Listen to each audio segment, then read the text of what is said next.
Hello everyone, thank you for joining today's video. My name is Gideon Besonat and I am an application engineer for Micrographics. Today we're going to have a look at some tips and tricks when it comes to using some of the tools within AutoCAD. And the first tool we're going to have a look at is Scale with Reference.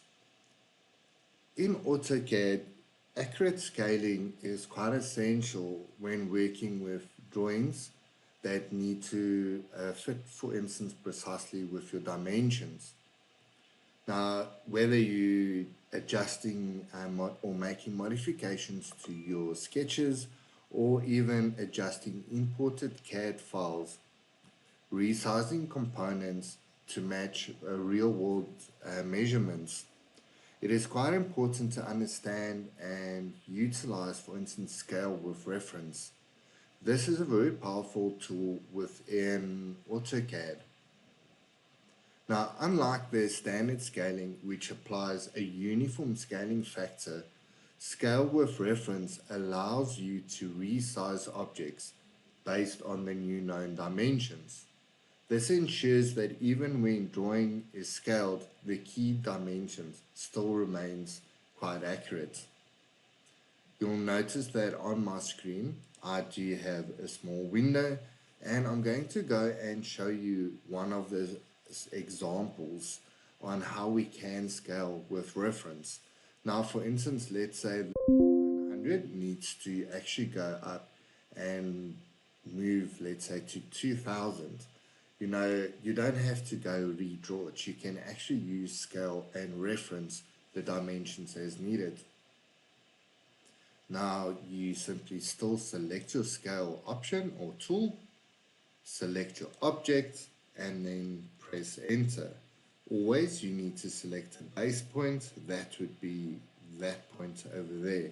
Now instead of using the normal scaling, here at the bottom we've got reference, so you can type R on your keyboard. By selecting reference, we can specify the first base point and then the dimension size, or select the end point and move it up, and here we can go and type in the new dimension, and you'll notice that the dimension would update automatically. Another example would be, for instance, here we've got a manhole cover. I can go to scale, I can select the item, press enter, select my base point and choose reference. I can also choose in the reference dimension, so that is 300, and I can type in the new radius and it would update accordingly. So you can also go and type in your reference points or reference dimensions when you want to go and update. And that is how easy you can use scale with reference. Another very handy tool when it comes to AutoCAD, after we've done the scale, we can also go and use what we would call the align tool. Now the align can assist you to aligning certain objects. We know it's quite essential when you need to position objects within a drawing. The align or AL command is quite a powerful tool, and this allows users to move, rotate, and even scale your objects in one operation. It ensures that elements are correctly positioned and relative to the different geometry. Now, instead of using multiple commands such as move and rotate, we can actually utilize the align tool.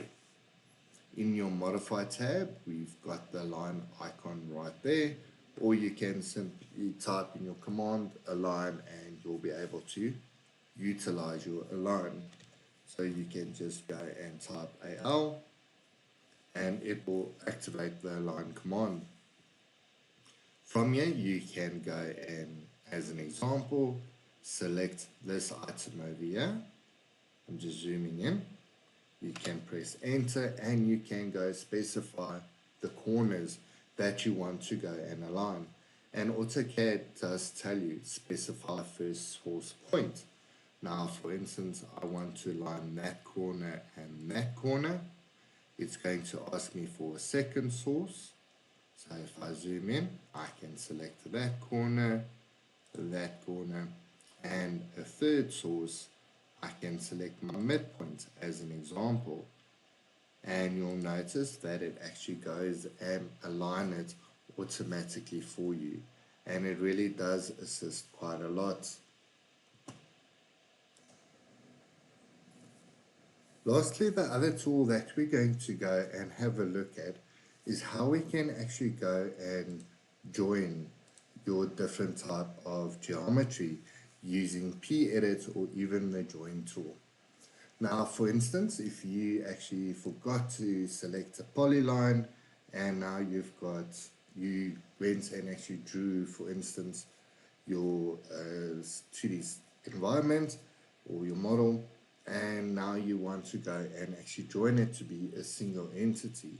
There's two ways you can do this.